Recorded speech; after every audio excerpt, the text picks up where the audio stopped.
Salut les gens, aujourd'hui c'est une vidéo un peu spéciale car je vais vous donner 5 conseils pour vous améliorer en dessin rapidement. Allez, c'est parti. Donc le premier conseil c'est de dessiner régulièrement.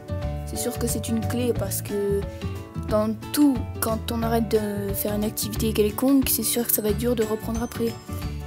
Dans le dessin c'est pareil, il faut dessiner autant que vous le pouvez. Si par exemple vous êtes un étudiant et que vous faites chier en cours et que vous n'avez pas le droit d'utiliser votre téléphone portable comme dans la majorité des écoles, vous avez toujours un crayon, un papier, ça c'est sûr. Donc dessinez, essayez de vous créer un style ou de vous créer des personnages suivant un thème ou quelque chose comme ça. Donc il faut vraiment dessiner régulièrement. Et autant que vous le pouvez, moi je vous conseille de dessiner au moins une fois par jour, mais bon si vous pouvez pas, au moins une fois par semaine. Enfin voilà, vous avez compris le principe. Passons maintenant au deuxième conseil. Ce conseil est très simple, en fait il vous suffit juste de recopier vos personnages préférés ou des trucs comme ça. Bien sûr ça s'applique à tous les styles de dessin. Si vous aimez dessiner du dessin réaliste, prenez un dessin réaliste justement sur internet ou voilà. Et vous le recopiez. Et ça va vous aider à développer votre technique à vous et à chercher les erreurs dans les dessins que vous avez fait, par exemple de personnages que vous inventez vous-même. Et ça va vraiment vous aider à trouver des techniques propres à vous pour vous aider à mieux dessiner. Il faut vraiment essayer de dessiner le plus identiquement possible à l'image sur laquelle vous vous basez. Et je peux vous dire que ça marche vraiment très bien. Moi personnellement j'ai beaucoup dessiné les personnages de Bleach parce que c'est mon manga préféré et aussi parce que j'adore le style de dessin de Tite Kubo. Et cette technique là vous rapproche vraiment de votre but à tous, enfin ceux qui sont sur cette chaîne en général, de dessiner comme de véritables mangaka. Et c'est ce qui va nous amener au prochain conseil. Donc le conseil numéro 3 c'est de développer votre propre style, c'est-à-dire de dessiner comme ça vient avec vous quoi.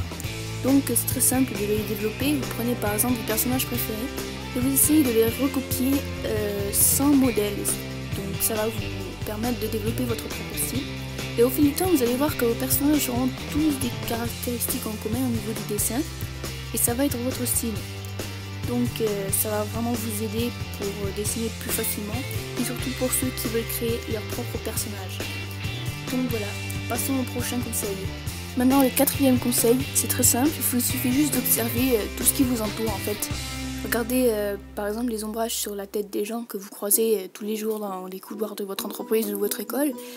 Regardez les plis des vêtements sur les gens aussi.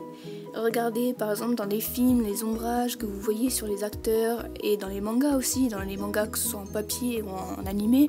Regardez tout ça, ça va vous aider déjà à développer votre propre style et rien qu'en copiant des images déjà, en essayant de le faire pareil, vous allez comprendre un peu comment ça marche. Donc ça permet vraiment de s'améliorer. Maintenant passons au cinquième et dernier conseil. Donc voici le dernier conseil, c'est tout simplement de vous imposer des défis. Donc utiliser des matériaux que vous n'avez jamais utilisés comme du pastel, de la peinture, enfin des matériaux qui sortent un peu du commun. Et faire des défis comme dessiner plein de personnages dans une même feuille et prendre du temps à faire un dessin ou tout simplement dessiner des personnages complexes comme par exemple Kenpachi Zaraki dans Bleach et dessiner plein d'autres sortes de styles de dessin que vous ne pensiez jamais arriver à dessiner et essayer de les recopier et tout ça. Donc imposez-vous des défis, ça va vous permettre de vous améliorer et en même temps de vous rendre plus polyvalent en dessin. Vu que la majorité des dessins que je vous ai présentés dans cette vidéo en images ont été faits par moi-même, je tenais à vous montrer les progrès que j'avais faits en l'espace d'un an. Donc je vais vous présenter les dessins que j'avais faits l'année dernière et que j'ai redessinés cette année. Donc régalez-vous, on se revoit pour la fin de la vidéo.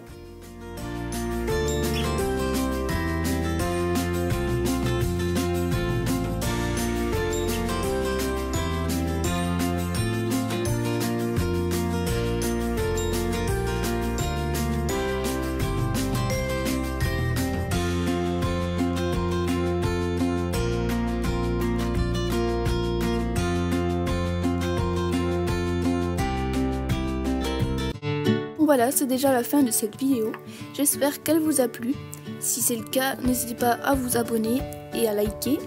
Et si vous voulez voir mes autres vidéos, allez-y aussi.